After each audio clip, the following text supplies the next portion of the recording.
used to ignore geraniums. They're just so common. It's like, I used to pass them by all the time and just think like, meh, geraniums. But I'll be the first to tell you, I was making a big mistake. I've only really gotten to know the geranium over the past few years. It's kind of like, yeah, hello. Anyway, I want to start by clearing up some name stuff. So what people usually call geraniums, the typical annual that you see all over grocery stores in the springtime, those are actually truly called pelargoniums. Okay? And then there's another species of sort of hardy geraniums in the same family, Geraniaceae.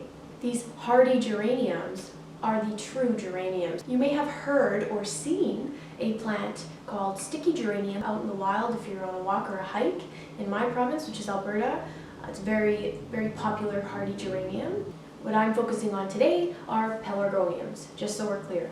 So the geraniums that you see in garden centers, sold in pots throughout the gardening season. Pelargoniums or geraniums come from South Africa. So south-facing balcony people, hot climate people, geraniums will love your spot. They also do amazing in containers. Okay? They like being hot and dry, and they actually prefer to be root bound. Okay? Usually if a plant's root bound, you kind of take it out and you see all the roots kind of congested, and it's kind of an uh-oh, better transplant quickly situation. But on the contrary, with geraniums or pelargoniums, they prefer to be tightly wound like that. They want to be all cozy and stemmed up.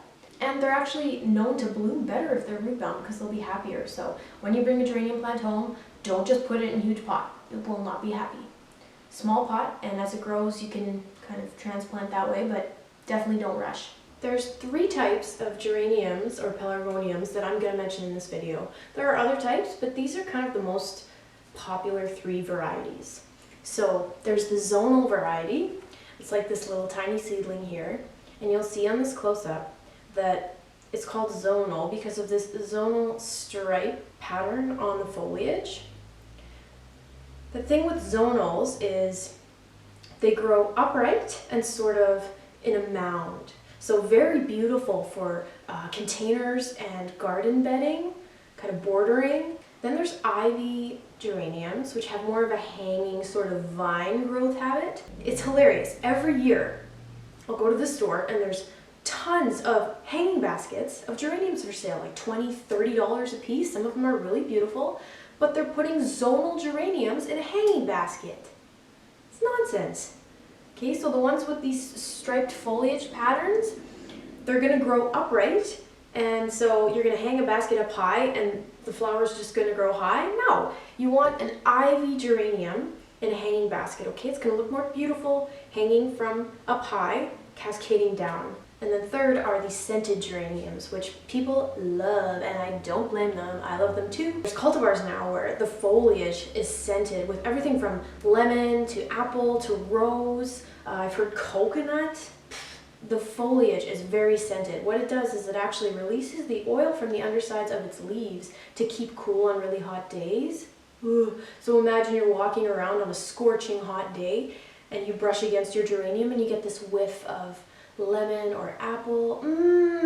I want that. Like, plant it somewhere where you're gonna rub against it for sure, right? I've read that some people even use these scented geraniums to flavor sugar. Like, the actual foliage is not edible, but if you mix it in with sugar and let it sit, flavors the sugar. Dessert aficionados, go.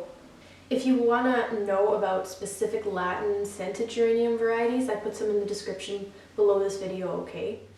Let's do a tiny plant profile. This is kind of the long seed pod that shoots out of the flower cluster when they're coming to the end of their life cycle.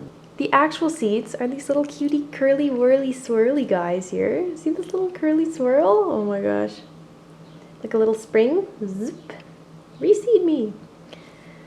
The pod with the seed in it there. Those come out of those long pods from the flowers. There's usually a little fluff on the end originally for reproductive purposes, to kind of shoot them around. But this is what your seed looks like. Seeding's not hard, but seed to flower can take like 4 months, so just know that. You'd want to start indoors if you live in a colder gardening zone, and the optimal germination temperature is about 22 degrees Celsius.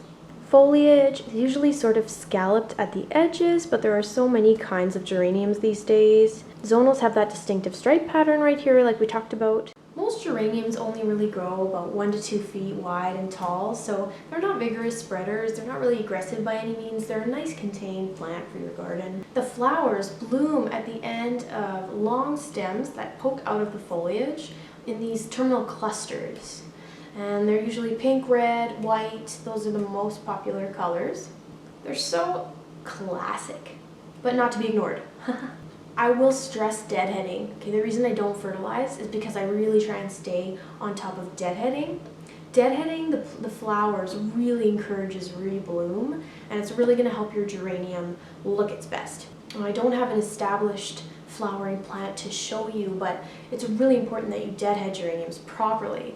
A lot of people that don't really know will just kind of grab the flower cluster head that's all dead and brown withered and just pull it off. That's not what you want to do. To encourage proper regrowth, you want to trace your finger all the way to the base of the flower stalk and snap it off. And you definitely want to hear like a snap. Let's talk about the things that geraniums need to be happy and grow. 6 hours of sun a day minimum, okay? They're from Africa. Drainage. The #1 cause of geraniums dying is root rot. Okay, moisture just sitting within those roots. They don't like that. They like being hot and dry.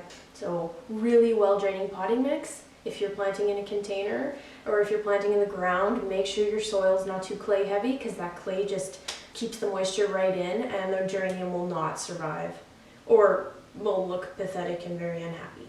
I really like recommending terracotta pots for geraniums because they dry out really quickly and they really breathe. Okay, so there's not going to be a lot of moisture ever really sitting in those pots. Don't water until the top 2 inches of soil are bone dry at least, okay? Get your fingers dirty. People are always like, I don't know when to water, I don't know what's going on. Stick your finger in the soil. As far as I'm concerned, you should always have dirt on your fingers if you have plants in your house or in your yard. None of this clean fingernail nonsense. Some people claim that fertilizing is so worth it for geraniums. If you do want to fertilize, I would recommend a time-released balanced fertilizer for sure. I think that'd be the way to go. Check out this work of art. Okay, let me explain. This is a really cool experiment I tried last season. I got a beautiful geranium plant and I put it in a pot and it grew beautifully, and I didn't want it to die in the fall. So before my risk of last frost, I took the container inside and I actually pulled out 3 root systems, because there were 3 separate ones in this large plant, and I forced them to go dormant. You can also take them inside and try to keep them alive during the winter. I was just worried about spider mites and the dryness of my indoor climate here, so I thought I would try this, and it actually worked.